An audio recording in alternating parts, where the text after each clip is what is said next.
আসসালামু আলাইকুম। আমি মোহাম্মদ রবিনুজ্জামান। আমরা সবাই অবগত যে বর্তমানে আমরা সবাই একটা ভয়াবহ পরিস্থিতির মধ্যে দিয়ে যাচ্ছি। সেটা হচ্ছে কোভিড-19। তো স্টে হোম, স্টে সেফ, এই রুলসটা আমরা সবাই ফলো করে বাসায় থাকছি। তো বাসায় থেকে থেকে আমি বোর হয়ে যাচ্ছিলাম।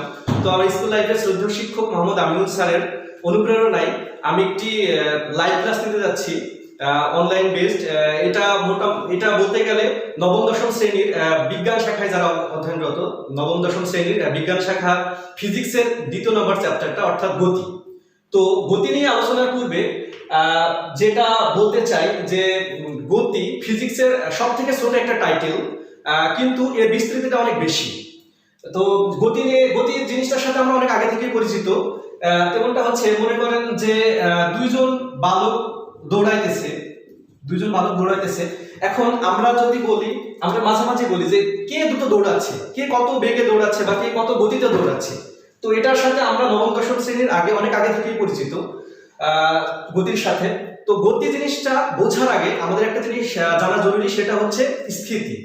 তো বইয়ের ভাষায় যদি আমি বলে থাকি, সেটা হচ্ছে যে সময়ের সাথে পারিপার্শ্বিকের সাপেক্ষে যখন কোনো বস্তুর অবস্থানের পরিবর্তন ঘটে না, তখন সেটাকে আমরা বলি হচ্ছে সেই বস্তুটাকে বলি স্থিতিশীল বস্তু, এবং সেই বস্তুর অবস্থাটাকে বলা হয় স্থিতি। এটা কেমন?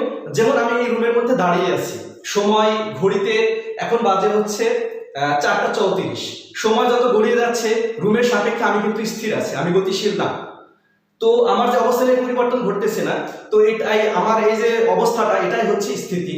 আর অনুরূপভাবে আমি যদি গতির দিকে লক্ষ্য করি, গতিটা হচ্ছে সময়ের সাথে সাথে পারিপার্শ্বিকের সাপেক্ষে যখন কোনো বস্তুর অবস্থানের পরিবর্তন ঘটে, তখন সেটাকেই বলা হয় হচ্ছে গতি। তো আমরা এবার গতির বিভিন্ন প্রকার গতি সম্পর্কে জানবো। প্রথমে যে গতিটা আসে সেটা হচ্ছে সরলরৈখিক গতি। সরলরৈখিক গতিটা কেমন? যেমন কোনো একটা বস্তুর গতি যদি একটি সরল রেখার উপর সীমাবদ্ধ থাকে, যেমন মনে করি এখানে একটা গাড়ি আছে, গাড়িটা যদি একটি সরল রেখার উপর সীমাবদ্ধ থাকে, তাহলে পারে সেই বস্তুটা, এই গাড়ির গতিটাকে আমরা বলবো সরলরৈখিক গতি। অর্থাৎ কোনো বস্তুর গতি যদি একটি সরল রেখার উপর সীমাবদ্ধ থাকে, তখন সেই গতিটাকে বলা হয় সরলরৈখিক গতি। তারপর আমরা বলতে পারি যে উপর থেকে কোনো একটা মার্বেল যদি ছুঁড়ে ফেলা হয়, সে নিচের দিকে পড়তেছে, সেটা হচ্ছে একটা সরলরৈখিক গতির উদাহরণ। এরপর যদি আসি, সরলরৈখিক গতির পরে আসে হচ্ছে ঘূর্ণন গতি। ঘূর্ণন গতিটা কেমন? ঘূর্ণন গতিটা হচ্ছে কোনো একটা গতিশীল বস্তু কোনো একটা নির্দিষ্ট বিন্দুকে কেন্দ্র করে সমান দূরত্ব থেকে যদি ঘুরতে থাকে, সব সময় দূরত্বটা সেম হওয়া লাগবে। এই সমান দূরত্ব থেকে যদি ঘুরতে থাকে, তাহলে পরে সেই বস্তুর গতিটাকে বলা হয় হচ্ছে ঘূর্ণন গতি। ঘূর্ণন গতির উদাহরণ আমাদের আশেপাশে অনেক আছে, যেমন হচ্ছে বৈদ্যুতিক পাখার গতি, তারপরে হচ্ছে ঘড়ির কাঁটার গতি, সূর্যের চারদিকে আমাদের গ্রহগুলোর গতি। ঘূর্ণন গতির পর আমাদের আসে হচ্ছে চলন গতি। আমরা যেটা বলতেছিলাম হচ্ছে চলন গতি।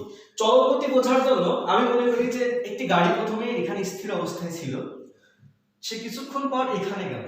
তো চলন গতিটা বলতে গেলে আমি যদি মানে টিপিক্যালি সংজ্ঞার আকারে বলি, তাহলে তার চলন গতির সংজ্ঞাটা এমন হয় যে কোনো গতিশীল বস্তুর সকল কণা যদি সমান সময়ে সমান দূরত্ব অতিক্রম করে। সংজ্ঞাটা এরকম যে কোনো গতিশীল বস্তুর সকল কণা বলতে গেলে আমি এখানে একটা গাড়ি মনে করি যে এই মাঝে কণাটা, তাহলে পরে এই গাড়িটা যদি এখানে যায়, তাহলে পরে এটাই তো সেই কণা। আবার যদি গাড়িটার এই ফ্রন্ট পার্টের এই কণাটা, তাহলে তো এটাই সেই কণা। তো আমরা এটাকে যদি অ্যাড করলে আমি মনে করি এটা হচ্ছে এ, এটা বি, এটা হচ্ছে সি, এটা হচ্ছে ডি। তো আমরা সংজ্ঞায় দেখলাম যে চলন গতি কোনটাকে বলে, যে কোনো গতিশীল বস্তুর সকল কণা বলতে গেলে একটা গাড়িতে গাড়ি বলতে না, কোনো বস্তুতে অনেকগুলো কণা থাকে। তো সকল কণা সমান সময়ে সমান দূরত্ব অতিক্রম করবে। তাহলে আমি যদি দেখি যে 5 সেকেন্ড পরে গাড়িটা যদি এখান থেকে এখানে যায়, 5 সেকেন্ড পরে যদি গাড়িটা এখানে যায়, তাহলে পারে যে এ কণাটা যে দূরত্বটা, অর্থাৎ হচ্ছে AB ইজ ইকুয়ালস টু হচ্ছে CD। ওকে, এটাই হচ্ছে চলন গতি। চলন গতির পরে আমাদের আর একটা গতি আছে, সেটা হচ্ছে পর্যায়বৃত্ত গতি। পর্যায়বৃত্ত গতিটা আমরা এর সাথে বাস্তব জীবনে অনেক বেশি পরিচিত। পর্যায়বৃত্ত শব্দটা আসলে হচ্ছে রিপিটেশন। কোনো গতির যদি একইভাবে কোনো গতিশীল বস্তু যদি একইভাবে যদি অতিক্রম করতে থাকে কোনো একটা দিকে বা নির্দিষ্ট দিকে যদি একইভাবে অতিক্রম করতে থাকে, সেটাকে বলা হচ্ছে পর্যায়বৃত্ত গতি। তো পর্যায়বৃত্ত গতির উদাহরণ আমরা একটু আগে বলছি যে ঘূর্ণন গতির ক্ষেত্রে যে ঘড়ির কাঁটার গতি, ঘড়ি যেমন এই দিক থেকে এই দিকে অতিক্রম করে, তো তেমন পর্যায়বৃত্ত গতির ক্ষেত্রেও এরকম। এই পর্যায়বৃত্ত গতির উদাহরণ ক্ষেত্রে আমরা আবার বলতে পারি যে সৌরজগতে সূর্যের চারদিকে গ্রহগুলোর গতি, এগুলি হচ্ছে পর্যায়বৃত্ত গতি। পর্যায়বৃত্ত গতির পরে আসে হচ্ছে স্পন্দন গতি। স্পন্দন গতিটাও এক ধরনের পর্যায় গতি। এটা হচ্ছে এমন একটা পর্যায়বৃত্ত গতি যেটা তার পর্যায়কালের বস্তুটা তার পর্যায়কালের অর্ধেক সময় একদিকে থাকবে এবং বাকি অর্ধেক সময় একদিকে থাকবে। যেমন আমরা বলি যে সেকেন্ড দোলকের দোলনকাল আমরা জানি, না জানলেও অ্যাটলিস্ট জানা উচিত আমাদের যে সেকেন্ড দোলকের হচ্ছে পর্যায়কাল হচ্ছে 2 সেকেন্ড। তো এই 2 সেকেন্ডের অর্ধেক সময় হচ্ছে 1 সেকেন্ড। তো একটা সেকেন্ড দোলক তার 1 সেকেন্ড থাকে একদিকে আর বাকি 1 সেকেন্ড থাকে আরেক দিকে। তো এটাই হচ্ছে স্পন্দন গতি, অর্থাৎ পর্যায়কালের অর্ধেক সময় একদিকে থাকবে, পর্যায়কালের বাকি অর্ধেক সময় আরেক দিকে থাকবে। যেমন গিটারের গতি বলতে পারি আমরা যে পর্যায়কালের অর্ধেক সময় একদিকে থাকে, বাকি অর্ধেক সময় আরেক দিকে থাকে। আমরা সবাই গতি সম্পর্কে অবগত হলাম। তো গতির বিভিন্ন ফিজিক্যাল কোয়ান্টিটি আছে অনেকগুলো। তো এই কোয়ান্টিটিগুলো জানার জন্য আমাদের একটা জিনিস, সেটা হচ্ছে কোয়ান্টিটি, সব বাংলা অর্থ হচ্ছে রাশি। তো রাশি বলতে গেলে আমরা বুঝি যে এই ভৌত জগতে, আমাদের পৃথিবীতে হোক আর যেখানেই হোক, ভৌত জগতে যা কিছু পরিমাপ করা যায় সেগুলোকে বলা হয় হচ্ছে রাশি। তো রাশি বেসিক্যালি অনেকগুলো রাশি আছে, তার মধ্যে হচ্ছে 7টা মৌলিক রাশি আছে। তার মধ্যে একটা হচ্ছে দৈর্ঘ্য, দ্বিতীয় হচ্ছে ভর, তৃতীয় হচ্ছে সময়, এছাড়াও বৈদ্যুতিক প্রবাহ, দীপন তীব্রতা, পদার্থের পরিমাণ এবং হচ্ছে টেম্পারেচার বা তাপমাত্রা। তো আমরা যেহেতু এই ভিডিওটা যেহেতু নবম দশম শ্রেণীর স্টুডেন্টের জন্য করা, তো তাদের জন্য আমরা আপাতত তিনটা জিনিস জানলেই হবে। সেটা হচ্ছে দৈর্ঘ্যর ইংলিশ হচ্ছে লেন্থ, তারপরে হচ্ছে সময়ের ইংলিশ হচ্ছে টাইম, আমরা সবাই জানি। আর 3 নম্বর হচ্ছে হলো ভরের ইংলিশ শব্দ হচ্ছে মাস। তো এই তিনটা জিনিস আমি কিছুর জন্য লিখলাম, কারণ এগুলো আমাদের কাজে লাগবে ভবিষ্যতে। তো এই আমরা দৈর্ঘ্যের ক্ষেত্রে মাত্রা লেখা হয়, এদের ক্ষেত্রে মাত্রা নিয়ে আমি একটু এরপরেই বলবো। তো দৈর্ঘ্যের মাত্রা হচ্ছে, আমরা একটু তিনটা জিনিস একটু মুখস্থ করে নিতে পারি একটু কষ্ট করে। সেটা হচ্ছে এই দৈর্ঘ্যের ফার্স্ট লেটার, লেন্থের ফার্স্ট লেটার এল নিয়ে তার মাত্রা এল, আর সময়ের টাইমের টি নিয়ে হচ্ছে তার মাত্রা টি, আর ভরের এম নিয়ে তার মাত্রা হচ্ছে এম। আর এর সবগুলোর একক আমরা এসআই ইউনিটে ইউজ করব। এর এককটা হচ্ছে, দৈর্ঘ্যের একক হচ্ছে মিটার, সময়ের একক হচ্ছে সেকেন্ড এবং ভরের একক হচ্ছে কিলোগ্রাম বা কেজি। তো এই তিনটা জিনিস আমরা একটু মনে রাখবো। তো মনে রাখার জন্য একটু কষ্ট করে মুখস্থ করে নিতে হবে এটা। একটু আগে আমরা বলতেছিলাম মাত্রা সম্পর্কে। তো মাত্রা সম্পর্কে আমরা যদি বলি, তো মাত্রা হচ্ছে এমন একটা জিনিস, মাত্রা বলতে গেলে আমরা মনে করি যে 2 ডাইমেনশনাল 3 ডাইমেনশনাল, এরকম না। আসলে এটা মাত্রাটা হচ্ছে ফিজিক্যাল কোয়ান্টিটির ক্ষেত্রে যে আমরা যে 7টা মৌলিক রাশি দেখলাম, তো পৃথিবীতে মৌলিক রাশি তো অনেকগুলো আছে, যৌগিক রাশি আর সেগুলো তো বলা হয় যৌগিক রাশি। তো কোন একটা রাশির মধ্যে আমরা যদি মাত্রা নিয়ে করি, তাহলে মানে বুঝতে পারবো যে কোন একটা রাশিতে মৌলিক রাশিগুলো যেভাবে আছে, সেটা হচ্ছে গুণ হতে পারে, ভাগ হতে পারে, যোগ হতে পারে বা গুণ হতে পারে, যেভাবে আছে সেগুলোকে বেসিক্যালি মাত্রা বলা হয়। আর আমরা যদি টিপিক্যালি বইয়ের সংখ্যায় বলি যে তাহলে মানে মাত্রা হচ্ছে যে মৌলিক রাশিগুলো কোন একটা রাশিতে কোন সূচকে বা পাওয়ারে আছে। সূচক বলতে গেলে আমরা এটার সাথে অনেক পরিচিত, মনে করি যে n to the power a বা n সূচক a, এইভাবে যে পাওয়ারগুলোতে থাকবে সেগুলোকে হচ্ছে মাত্রা বলা হয়। তো আমরা সংক্ষেপে যদি একটু দেখি, যে আমরা যদি আয়তন নিয়ে একটু কথা বলি, আয়তনকে যদি আমরা মৌলিক তিনটাতে ভাগি, তাহলে পরে আসে হচ্ছে দৈর্ঘ্য, প্রস্থ গুণন উচ্চতা। তো দৈর্ঘ্যের একক বা প্রস্থের একক, উচ্চতার একক সবগুলোই আমরা হচ্ছে লেন্থ নিয়ে কাজ করবো, কারণ দৈর্ঘ্যের এককও যেটা দিয়ে করবো মিটার আসবে, এছাড়া প্রস্থেরও এই ক্ষেত্রে। তো আমরা এই ক্ষেত্রে দৈর্ঘ্যের মাত্রাগুলো তিনটা লিখতে পারি। তো আমরা এখানে দেখতে পাচ্ছি যে এল কিউব আসতেছে, অর্থাৎ এখানে দৈর্ঘ্য যে মৌলিক রাশিটা আছে সেটা কিউব আকারে আছে, এর পাওয়ার বা সূচক হচ্ছে 3। তো এইরকমই হচ্ছে মাত্রা। তো মাত্রা নিয়ে আমি এখানে ডিটেইলস আলোচনা করব না, প্রত্যেকটা রাশি যখন আলোচনা করব তখন তার সাথে সাথে মাত্রাটা নিয়ে আমি বলে দেব। একটু আগে রাশি নিয়ে বললাম। তো রাশি প্রধানত হচ্ছে 2 প্রকার, একটা হচ্ছে ভেক্টর রাশি বা ভেক্টর কোয়ান্টিটি, আর একটা হচ্ছে স্কেলার রাশি বা স্কেলার কোয়ান্টিটি। তো আমরা যদি মানে কাউকে যদি জিজ্ঞেস করা হয় ভেক্টর রাশি কি বলা হয়, আমরা সচরাচর বলে ফেলি যে রাশির মান অধিক আছে সেটাই ভেক্টর রাশি। আসলে এমন ভাবে বলা উচিত না এটা, যে আমরা এভাবে বলতে পারি যে ভেক্টর রাশি এমন একটা রাশি যেটা যে রাশিকে প্রকাশ করার জন্য বল এবং মান উভয় দরকার। এখানে দরকার জিনিসটা অনেক ইম্পর্টেন্ট। যেমন আমি বলতে পারি যে এক ব্যক্তি এখান থেকে প্রথমত 4 মিটার লাফ দিল, 4 মিটার লাফ দিল, তো এই ব্যক্তি যদি আবার হচ্ছে পিছনের দিকে 2 মিটার লাফ দেয়, 2 মিটার পিছনের দিকে যদি লাফ দেয়, তাহলে পারে তার যে দূর আমরা যদি সে কতটুকু দূর যাবে, তাহলে পারে এখানে দেখতে পারতেছি যে 4 এর মধ্যে 2 বাদ দিলে সে 2 মিটার যাইতেছে। আবার এই ব্যক্তি পিছনের দিকে না গিয়ে যদি সামনের দিকে 2 মিটার লাফ দেয়, সামনের দিকে 2 মিটার লাফ দিলে, তাহলে পরে আমরা দেখতে পাচ্ছি যে 4 যোগ 2 জাস্ট হচ্ছে 6 মিটার। তো এই ক্ষেত্রে অনেক ডিফারেন্স, যেটা হচ্ছে শুধু দিকের উপরে। তো এখানে দিক জিনিসটা অনেক ইম্পর্টেন্ট। তো আমি যেটা বলতেছিলাম যে ভেক্টর রাশি অনেকটা রাশি যে রাশিকে প্রকাশ করার জন্য মান ও দিক উভয়ই দরকার, দরকার জিনিসটা অনেক ইম্পর্টেন্ট। তো ভেক্টর রাশি কোনগুলো? ভেক্টর রাশি বলতে গেলে আমরা একটু আগে যে দেখলাম, একটু পরে দেখবো আমরা ভেক্টর রাশি সম্পর্কে, যে কোনগুলোকে ভেক্টর রাশি বলা হয়, কোনগুলোকে স্কেলার রাশি, সেগুলোকে প্রত্যেকটা রাশি আলোচনা করার সময় বলবো। বাট কিছু আগে বলে দিই যে সরণ, এই ক্ষেত্রে যে কতটুকু সরণ অতিক্রম করছে, সেই ক্ষেত্রে এটা হচ্ছে একটা ভেক্টর রাশি। তো অপরদিকে যদি স্কেলার রাশির দিকে আসি, স্কেলার রাশি ওই রাশিগুলোকে বলা হয় যে রাশিগুলোকে প্রকাশ করার জন্য আসলে মান ও দিক দুইটার দরকার নেই, শুধুমাত্র একটা, সেটা হচ্ছে মান দিয়ে প্রকাশ করা হয়। যেমন এই রুমে আমি দাঁড়িয়ে আছি, আমার হচ্ছে ভর হচ্ছে 72 কেজি অলমোস্ট। তো আমি যদি এখানে থাকি বা ঢাকায় থাকি বা চাঁদে যদি যাই, আমার ভর কিন্তু সবসময় 72 কেজি থাকছে, যেখানে যাই এখানে দিক লাগতেছে না। তো এটা হচ্ছে ভর, একটা হচ্ছে স্কেলার রাশি। এটা নিয়ে আমরা ডিটেইলস আলোচনা করব ইন ফিউচার। সো গতি নিয়ে যদি আমরা আলোচনা করি, তাহলে পারে যেই রাশিটা সর্বপ্রথমে যে দুইটা রাশি আসে, সেটা হচ্ছে দূরত্ব আর একটা হচ্ছে সরণ। তো এটা নিয়ে আমরা আসলে ছোটবেলায় দেখছি, এটা নিয়ে অনেক কনফিউশন থাকে। তো এই দূরত্ব সরণ না বুঝলে আসলে পরবর্তী টার্মগুলো বুঝতে অনেক অসুবিধা হবে। তো এই ক্ষেত্রে আমি একটা ছোট্ট এক্সাম্পল দিতে পারি, যে এখানে যদি একটা কোনো গাড়ি থাকে, so accord at drawing, but তারপরে মনে করি একটা গাড়ি, সো এটাকে গাড়িটা মনে করি যে এইভাবে গিয়ে এখানে আসলো, তার শেষ অবস্থান হচ্ছে গাড়িটা এখানে। তো গাড়িটা এই দিক দিয়ে যে গেল, তো দূরত্বটা হচ্ছে এটা, যে কোনো একটা গতিশীল বস্তু তার আদি থেকে শেষ অবস্থান, এটা তার আদি অবস্থান আর এটা তার শেষ অবস্থান। তো আদি থেকে শেষ অবস্থানে যেতে যে মোট পথ অতিক্রম করে, সেটাকে বলা হচ্ছে দূরত্ব। আর সরণ খুবই চালাক চালাক প্রকৃতির বলতে গেলে, এ হচ্ছে এত ঘুরবে না, এত না ঘুরে এই আদি থেকে শেষ অবস্থানে একদম ডিরেক্টলি চলে যাবে। তো সরণটা হচ্ছে কি, যে আদি থেকে শেষ অবস্থানের মধ্যে ন্যূনতম সরলরৈখিক দূরত্ব। এখানে সরলরৈখিক জিনিস কথাটা অনেক ইম্পর্টেন্ট, যে মিনিমাম যে সরলরৈখিক দূরত্বটা, সেটাই হচ্ছে সরণ। তো আমি যদি আবার রিপিট করি, যে দূরত্ব হচ্ছে কি, কোনো বস্তুর আদি থেকে শেষ অবস্থানে যেতে যে মোট পথ অতিক্রম করে, সেটাকে বলা হচ্ছে দূরত্ব। আর সরণটা হচ্ছে কোন একটা বস্তুর আদি থেকে শেষ অবস্থানের ন্যূনতম সরলরৈখিক দূরত্বকে সরণ বলা হয়। তো আমি যদি এখানে একটা ডিনোট করি, তাহলে পারে এটা হচ্ছে দূরত্ব আর এটা হচ্ছে তার সরণ। তো এখন প্রশ্ন আসতে পারে যে যেহেতু রাশি, তারপরে এটা স্কেলার রাশি না ভেক্টর রাশি।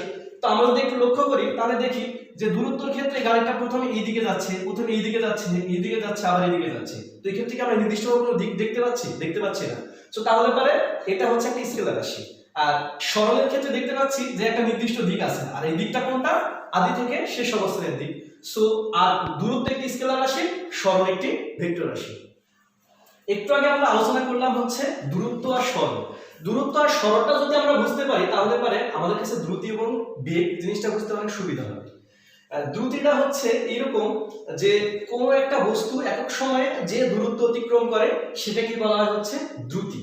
এখন আমি যদি দ্রুতিকে, আসলে দ্রুতি আর বেগের ক্ষেত্রে একইভাবে প্রকাশ করা হয়, এটাকেও ভিডিও প্রকাশ করা হয় আমাদের বইয়ে, যদি আমরা সচরাচর দেখে থাকি।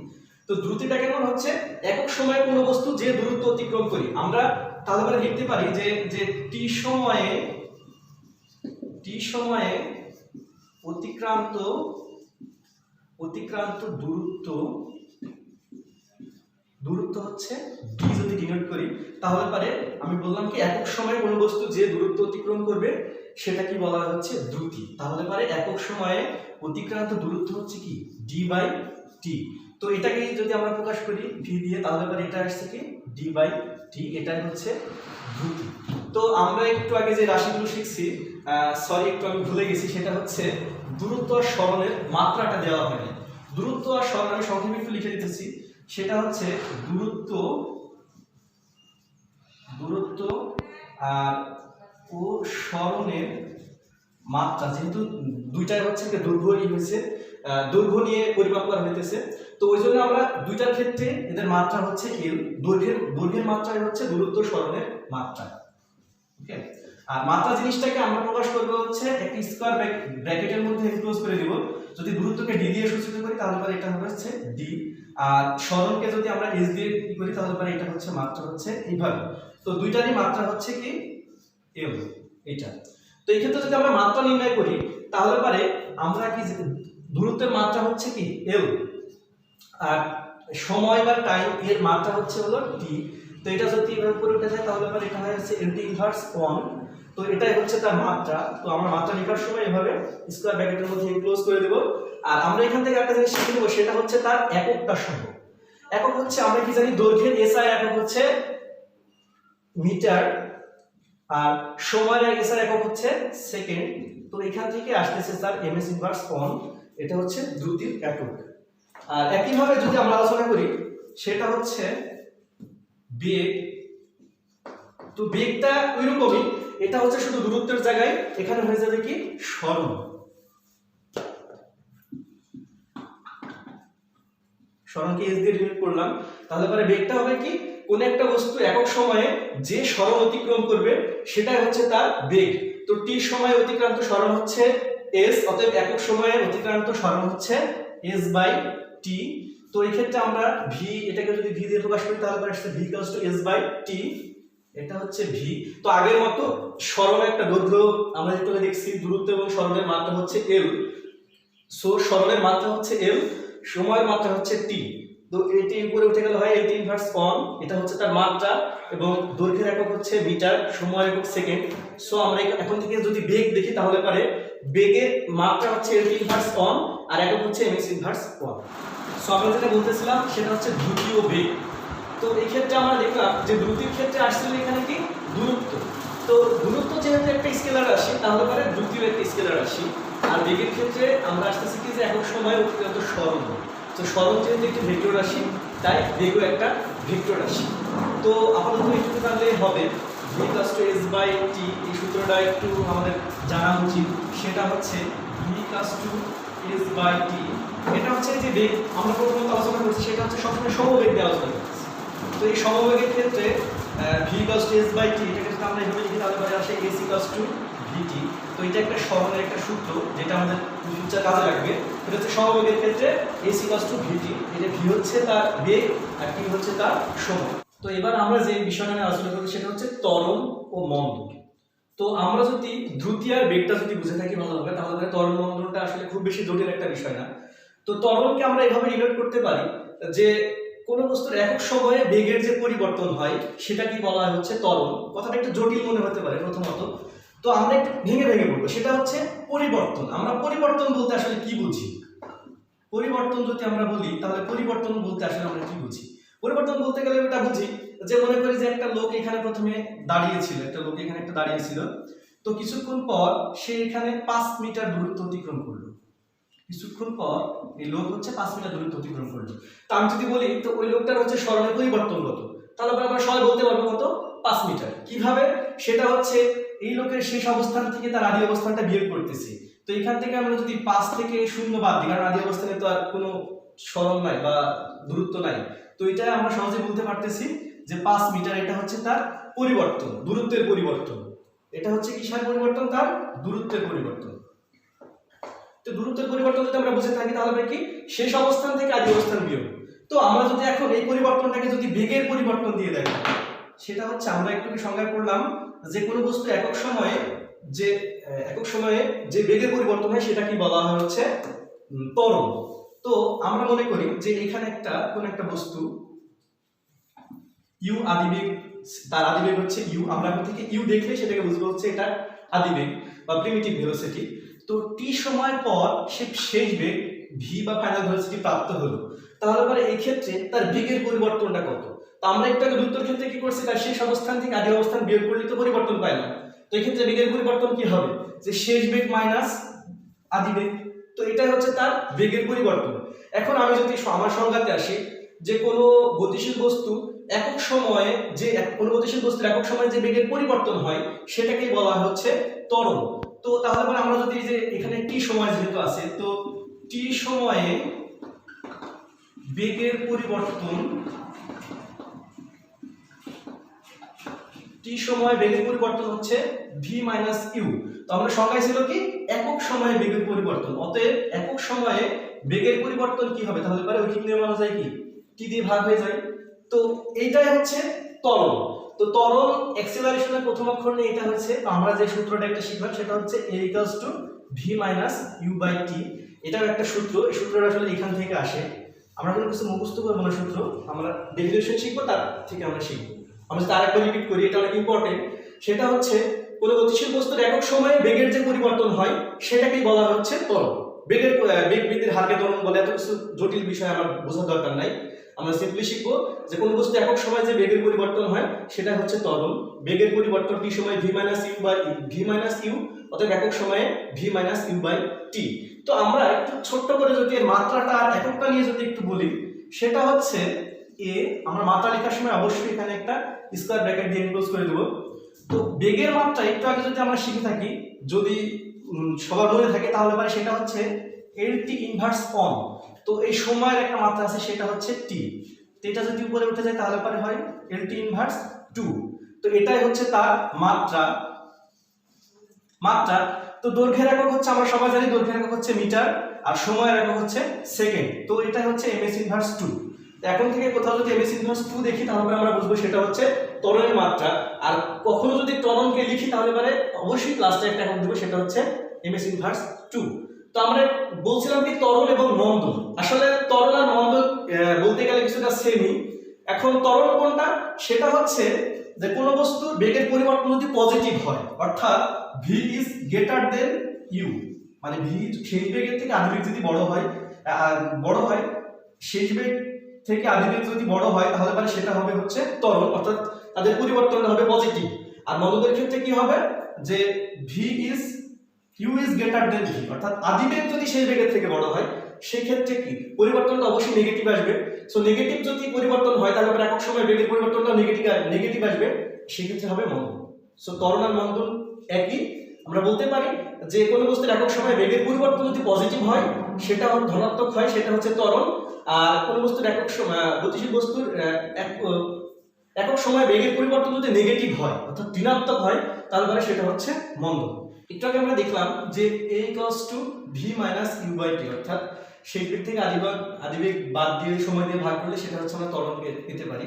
আমরা একটা ছোট্ট করে আমরা একটা অঙ্ক দেখতে পারি, সেটা হচ্ছে যে কোনো একটা বস্তু, কোনো একটা গাড়ি, এখানে তার আদি বেগ হচ্ছে 10 মিটার/সেকেন্ড, টি সময় টি যদি ধরি আমি হচ্ছে 5 সেকেন্ড, এরপর তার শেষ বেগ দিলাম মনে করি 30 মিটার/সেকেন্ড। এখন আমাকে যদি বলে এটা হচ্ছে ত্বরণ কত, তো আমরা এখানে সিম্পলি সূত্রটা বসাই দিতে পারি, সেটা হচ্ছে v এর মান হচ্ছে 30, u এর মান হচ্ছে 10, আর t এর মান হচ্ছে 5, অর্থাৎ 20/5 হচ্ছে 4। এর শেষে অবশ্যই এককটা দেওয়া লাগবে। একক আমরা কি জানি, ত্বরণ এককটাকে আমরা শিখছি যে ms ইনভার্স 2। এটাই হচ্ছে ত্বরণ যদি কোনো ম্যাথ আসে।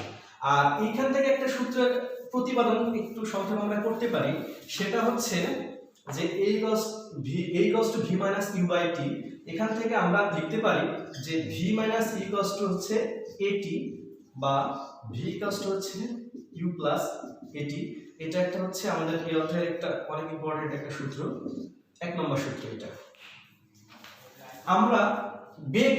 আমরা হচ্ছে আসলে গড় জিনিসটা বলতে গেলে কি বুঝি, ছোটবেলা থেকে আমরা গড় জিনিসটা অনেক বুঝি, যে গড় বয়স, যেমন একজনের বয়স যদি 16 বছর থাকে, একজনের বয়স যদি 16 থাকে, আরেকজনের বয়স যদি 18 থাকে, তো এই দুজনের যদি গড় বয়স কত হয়, তাহলে আমরা কি করি যে 16 + 18/2 সংক্ষেপে এভাবে করতে পারি। তো আমরা এই ক্ষেত্রে একটা গড় বেগের কনসেপ্টে আসতে পারি, কারণ একটু সূত্রের প্রতিপাদনের ক্ষেত্রে গড় বেগ জিনিসটা একটু লাগে।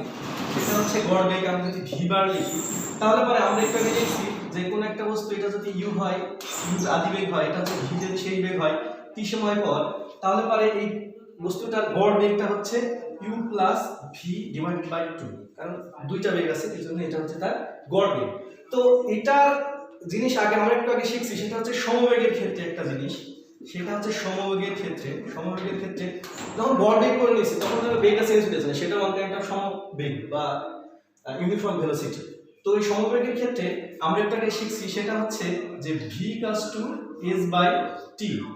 তো এই দুইটা যখন এক হয়ে যাবে তখন আমার একটা রাশি আছে, সেটা হচ্ছে আমি যদি লিখি যে এই সমবেগের ক্ষেত্রে এই v ইকুয়ালস টু হচ্ছে এই গড়বেগের ক্ষেত্রে v বার, তাহলে পরে আমরা একটা রাশি আছে, সেটা হচ্ছে v ইকুয়ালস টু হচ্ছে s বাই t, আর এই গড়বেগের ক্ষেত্রে একটা রাশি আছে কি u plus v divided by 2। তাহলে পরে আমরা এখান থেকে একটা সরলের একটা সমীকরণ আসবে, সেটা হচ্ছে যে u plus v divided by.